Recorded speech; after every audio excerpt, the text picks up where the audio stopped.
In today's video, we have the latest on Jacob Chychrun. Is a trade imminent? If so, where may he be heading? Plus, we're going to take a look at another potential deal between the Oilers and the Blackhawks. Do they have a handshake agreement for a Patrick Kane trade? We're going to analyze the opinion of a Sportsnet reporter on that front. Plus, we have the latest of Vitaly Kravtsov and New York Rangers organization. We have JVR, Luke, Schenn, and more, plus several updates around the injury front and news from the waiver wire with an interesting goalie on waivers today. All that coming up next. So welcome back to another video here at Top Shelf Hockey. As I mentioned, we have a lot to cover in today's video. Let's start with the news from the NHL waiver wire. In the past 24 hours, we've seen a couple of players placed in clear waivers. That includes Brad Hunt of the Colorado Avalanche, which was 2 days back. Then we had Devon Shore of the Edmonton Oilers on waivers yesterday. We found out this afternoon that he cleared.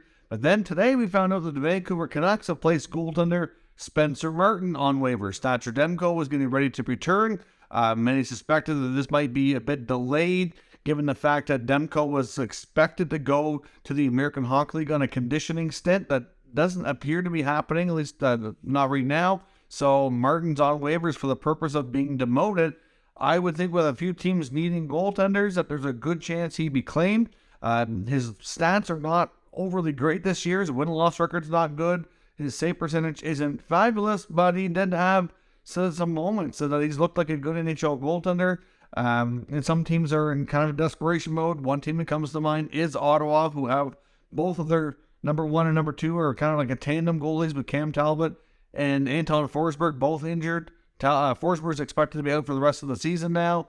And his Martin comes with a cheap contract. He's got this year and next year, and he only has a cap hit of $762,000. So even if they lose him down the road, it could be a cap hit that's completely able to be buried in the minors or picked up by another team. So wouldn't be shocking if they went down that road. And there's other teams that might look at him as well. Given where they're at in the standings, Ottawa wouldn't have too many teams in front of them to make a claim. So we'll find out tomorrow afternoon if that indeed does happen. Several updates out from around the league. Staying with Ottawa, though, in the goaltending situation, we have a little bit more clarity and update again on Anton Forsberg. The reports from Pierre Dorian, GM of the Sens today, indicate that Forsberg is not going to require surgery, but with each knee, he's going to go through a rehab process, which is going to take 2 to 3 months.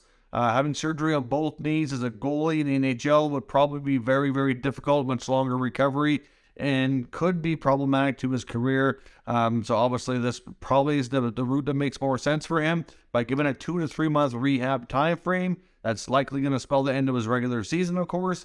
But at the same time, it should mean that he will hopefully be fully recovered to still have all of his normal training time in the offseason in the summer, that he can be good to go and hopefully as good as new for next season. The Avalanche have recalled goalie Jonas Johansson. Apparently Pavel Francouz is dealing with an injury as well, so he's been recalled to deal with that. The Predators have recalled one of their top prospects, Philip Tomasino, a player who spent the entire year in the American Hockey League, which I really thought he was going to make the NHL roster this year, given the fact that he spent the entire year, played over 70 games in Nashville last season. But he's been in the American Hockey League playing around, I think it's around 40 games. I think the Preds need to be careful here. They don't want to have another Ellie Tolvanen situation on their hands where they end up giving this player away down the road for nothing. And he flourishes somewhere else, because certainly Tolvanen is doing well with the Kraken now that he was picked up on waivers. But Tomasino is not anywhere near the stage that things were at with Tolvanen. But just an odd situation with his development. But we'll see if he can make the most of it. He is expected to play a top 6 role in his next game here, so hopefully he can take advantage of that and be productive. The Toronto Maple Leafs have demoted a trio of players, including goalie Joseph Woll, and forwards Alex Steeves and Pontus Holmberg. All three should be likely recalled later in the week, as that only leaves the Leafs with one active goalie on the NHL roster with Matt Murray injured. The Marlies have games. The Leafs do not for a few days, so they're likely just going down to help out the Marlies and likely be back later in the week once the Maple Leafs are closer to their game time. The Islanders have also sent Samuel Bolduc to the minors. I think that's probably temporary as well. Casey Cizikas is sick and will miss the next game, and they've recalled Otto Koivula. So they needed to bring a forward up. Cizikas is likely not going to be out long enough to go on IR, so they had to make a move. Roster-wise, I would suspect there's a good chance Bolduc will be back up in the near future. Montreal Canadiens have activated forward Yoel Armia. Of course, he's had a tough time the last couple of years, missed a ton of time, like many of the Habs veterans. We'll see if he can get in the lineup and get some productivity going and create a market for himself. I'm sure a fresh start for him would be something that he and the Habs would probably both prefer moving forward. And we also had a scenario as well pop up again, another concerning situation in Canadian junior hockey. This one in the Western Hockey League for the Moose Jaw Warriors. 4 of their players have been suspended with no timeline on it, and just yet it's like an indefinite suspension until further investigation and reviews are completed. All they're saying is that it's some sort of a code of conduct violation. They haven't released any other details, but Katie Strang of The Athletic, who covers a lot of the this type of the investigative side of the sport, has been in touch and found out that local police are aware of the situation and are involved. So certainly whatever it is that they've done, it's not just a team violation. Like, it is something that could have legal implications. So it's certainly not good news. We know that the Canadian junior hockey market and Hockey Canada as a whole has some stains on it, you could say, from some bad situations that have been popping up over the last number of months and that are still under investigation. We're still waiting word on the 2018 World Junior scenario, which has been under investigation and feels like forever now. But one of the prospects included in this is Max Weiner, who was a 2021 7th round pick of the Edmonton Oilers, a right shot defenseman, just signed his entry-level contract with the Edmonton Oilers back at the beginning of the season in the fall. So that's certainly not a good look for him if he is implicated on anything like this. But obviously the other players are younger and not drafted. So not a good situation, and we'll have to wait and see what comes from this. But it doesn't sound like a very good situation for them to be involved in at all. Another disappointing one for sure. Now on to the trade section of the video. We have lots to talk about. Lots of information from the latest 32 Thoughts podcast that came out this morning, as well as Jeff Merrick and Elliot Friedman talking again on the radio today on the Jeff Merrick Show. A few other places as well. But one we're going to talk about first will be the Philadelphia Flyers and James Van Riemsdyk. He is still getting a variety of interest around the league. I know the fourthperiod.com has talked about James Van Riemsdyk as well. The Minnesota Wild are a team that's mentioned. The Calgary Flames are a team that's been apparently showing some interest, as well as Vegas, and even his former team, the Toronto Maple Leafs. Would almost be fitting if he goes back to the Maple Leafs, because that's how his career has gone. But from Philly to Toronto, back to Philly, could he go back to Toronto again and complete the double stint in both cities? It's hard to say. It's expected the Leafs are focused on adding a top 6 or top 9 forward. Certainly he's not going to come in a huge price tag, so he might be a little bit more affordable than some of the other bigger names that are out there on the market, like a Timo Meier, for example. We've already seen Tarasenko and Horvat traded, so of course they're off the market right now. Meier is certainly probably the bigger name out there. Brock Besser's another one. But like I said, JVR is a guy who's a little bit different, a little bit older, expiring contract. He would definitely be a rental. Probably come with a much cheaper price tag from Philly, a player that the organization knows well. I think a lot of the players and coaching staff has obviously lots changed since he's last been there from that perspective. But JVR is expected to get moved. It's just a matter of where he goes, and interest appears to be picking up. The Vitaly Kravtsov situation with the New York Rangers appears to be coming to a head. Hard to say how quickly a trade will materialize, but I've seen reports today that not only is Elliot Friedman reporting that the Rangers made him available, I've seen other reports as well from other NHL insiders saying that Kravtsov's also requested a trade, so it's mutual. Both parties seem like I think a fresh start's the right move here. Seems like the coach, Gerard Glenn's just not fond of this player, doesn't have the patience. Every time he puts him in, he seems to take him out and creates, to me, a lot of excuses as to why he's not sticking with them. For whatever reason, I'm sure he has his reasons. One team that has been mentioned, though, that could be a landing spot for Kravtsov is the Arizona Coyotes. We know they're in search of accumulating as much young talent as possible to go through this rebuild that they're in. And at the same time, the Rangers are likely wanting to add something on the bottom 6 to kind of complete their deals ahead of the deadline. And they do have interest in players like Nick Bukestad or Nick Ritchie. So there is a possibility that he could be used as a trade chip to acquire one of those. Maybe there's something else in the deal as well. I'm not sure. I would think, though, as a player like Kravtsov, who's a highly skilled prospect, that they might use him as a trade chip for maybe something a little bit higher end than a fourth-line player. But we will see. It does make sense that Arizona would have interest. So there could, like I said, there could be other parts involved, though, as well. When it comes to Luke Schenn in Vancouver, it sounds like he's going to play tonight. I don't know if they're going to take that chance and He does play a rough style of game, blocks a lot of shots, has the occasional fight and all that, so I'm sure they don't want him to get hurt and ruin his trade value. But at the same time, it does sound like a trade is getting close, according to Friedman, Merrick, and other NHL reporters. A couple of things here to keep an eye on. One would be the Calgary Flames. Another one would be the Boston Bruins. They're both reportedly interested in the blue liner. There are other teams. Tampa was mentioned as well. The latest reports from Merrick and Friedman suggest that Tampa might be out on Schenn. The price tag is a little too high. Looks like Vancouver's looking for at least a third-round pick, maybe something better, if a team wants to kind of increase the value there or what they're willing to put on the table. But one thing with Schenn as well is that they want to help the player get settled sooner than later. So I don't think this is going to be a deal that waits for the deadline. I would think there's a good chance that Schenn moves pretty much any time. Could be today, tomorrow, the next day, like sometime close to now, given the fact that his wife is pregnant and expecting a child, and that apparently she's due right around the deadline. So the Canucks are trying to help them find a trade, get the deal done so that they can be sorted and in their new location before she has to deliver the baby, just to make things easier from a family perspective. So I would suspect a Luke Schenn trade pretty much any time now. Could even happen before this hits YouTube. You never know. Otherwise, very, very near future. The latest on Jakob Chychrun. Now, of course, yesterday I posted a video speculating on a potential huge trade sending Chychrun and Arizona Coyotes goalie Vancouver to the Kings in exchange for a package of players that could be centered around Brad Clark. On Sunday, that was all the big rage and speculation across social media that it was likely going to be taking place, and today might be the day we see it announced.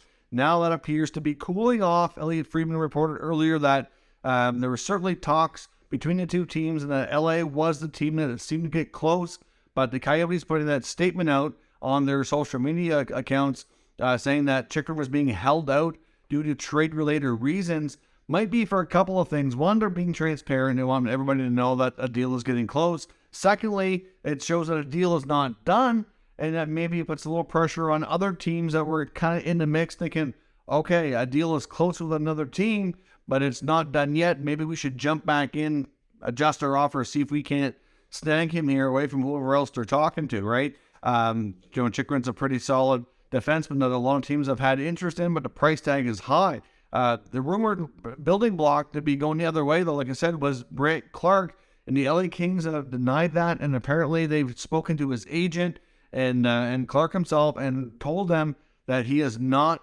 being traded, and his agent has confirmed that to NHL reporters. So don't expect Brad Clark to be the focal point, the centerpiece going to the Coyotes here for Chychrun if the Kings do complete this deal. But Friedman's reporting that basically they had the main framework of the deal lined up from what they understood, but there's some sort of a snag. Something happened that they couldn't agree on to get it finalized, and it's likely has something to do with the fact that the Kings would need the Coyotes to take a contract as well as whatever the main pieces that they were going to include for Chychrun, and that part of the deal seems to be what they couldn't agree on. Like Friedman said, it's not the focal point of the deal, but it's like a side piece that's essential for the Kings, and that they couldn't agree on whatever that was. So we don't know if maybe did they want Arizona to take Cal Peterson, or is there another player that's signed to a contract that the Kings really need to have in the deal that the Coyotes didn't want, or something to that effect. That sounds like it's some sort of detail like that has caused this to kind of stall here. Doesn't mean it's going to happen. We did get confirmation as well. Coyotes head coach Andre Tourigny did confirm to media that Chychrun is not going to play in tonight's game as well. He's still being held out for trade-related reasons, and that he is not going to play until a deal is finalized. So Chychrun is essentially done and finished as an Arizona Coyote. A trade likely is going to happen soon-ish. Hard to say when. Like again, it could end up happening before I even get this video posted on YouTube. Maybe it's later tonight. Maybe it's tomorrow or the next day. It's hard to say, but things are getting close. And I would think that whatever snag that Friedman's referring to that they hit with the Kings, the other teams are probably trying to jump back in and see if they can jump back in there and kind of make some adjustments so that they get a chance that they get those players. So we'll see what happens, but a deal with the Kings is still likely, but the package that was originally speculated appears to me different than when we were first told. Now, as I mentioned, could the Oilers actually end up getting Patrick Kane at the deadline? Now, most reports from guys like Elliot Friedman suggest that the Oilers' main focus is getting a puck-moving defenseman. They've been linked hardcore to Erik Karlsson, but it's going to be extremely difficult and tricky to do, and it's going to be really complicated. So most NHL insiders are saying that, yes, the interest is real and legit. They just don't see it happening because of the complexity and the amount of money San Jose has to retain, the amount of pieces that would have to come off the Oilers' books to make it work, maybe a third party involved. It's just so convoluted and complicated that the odds of it getting done are not great. It's just that simple. I think Erik Karlsson more likely moves in the summertime. That's just me, given the fact of how complicated it would be. Teams have more flexibility with their cap at that point in the year as well. But Mark Spector, a Sportsnet reporter that covers the Oilers, is convinced that the Oilers and Blackhawks have some sort of handshake agreement that they can come back to that would send Patrick Kane to the Edmonton Oilers. Now, he's saying that he believes that the Chicago Blackhawks would retain 50% of Patrick Kane's salary, which is he's making $10.5 million. That would knock it down to 5.25. He also believes that part of this deal that the Chicago Blackhawks would take back some contracts from the Oilers that they're not overly fond of to help offset the money, that they would take both Warren Foegele and Jesse Puljujarvi. So from a money perspective, those contracts of Kane at 50% and those two deals would offset. So from a financial standpoint, it would absolutely work. The Edmonton Oilers would then also include a first-round pick in the 2023 draft, or at least that's likely expected, and a top prospect. It's believed that the prospects that they would not want to include would be Dylan Holloway and Philip Broberg. It'd have to be a different prospect. So whether it be, Benson, Lavoie, Savoie, Xavier Bergot, one of those guys would have to be the prospect that they would put in the deal, and maybe there's something else. That's just Spector's opinion on how it would work, and that basically, like I said, Chicago would take off some bad contracts, the money would work, they would get a first-round pick and a good prospect for Kane's services. Obviously, with Patrick Kane holding all the leverage, they're not going to get as much as you would think in a Patrick Kane trade, given where his career has been and really his overall value. Plus, he's got that hip injury, which some people are concerned about. I know Kane's kind of poured cold water on that, saying it's really not that big a deal, and he feels as good as he has in a long time, saying that his injury is not really all that serious. But at the same time, I don't imagine he'd want to come out and talk about that publicly anyway. So it could be just denial for the fact that he just doesn't want to get into it. But Patrick Kane on the Oilers would be a ridiculous scenario. I mean, think about what they already have there with McDavid and Draisaitl and Nugent Hopkins and Evander Kane and Zach Hyman. Throw Patrick Kane in the mix. That's absolutely insane, the amount of offense those guys could create. I still would be concerned, though, on their ability to defend, which could be the prevention here and getting them all the way through to a Stanley Cup final. But it's a crazy thought. But Mark Spector might be onto something. Like I said, he's convinced that they have the agreement. Obviously, a big part of this would be Patrick Kane waiving his no trade clause, or no move clause. So maybe it's a case where he feels that the Oilers and the Blackhawks have discussed the parameters of what a deal could look like, what it would have to work for on the Oilers side and the Blackhawks side, and perhaps it's a matter of, when Kane's ready, going to him and saying, would you waive for this deal?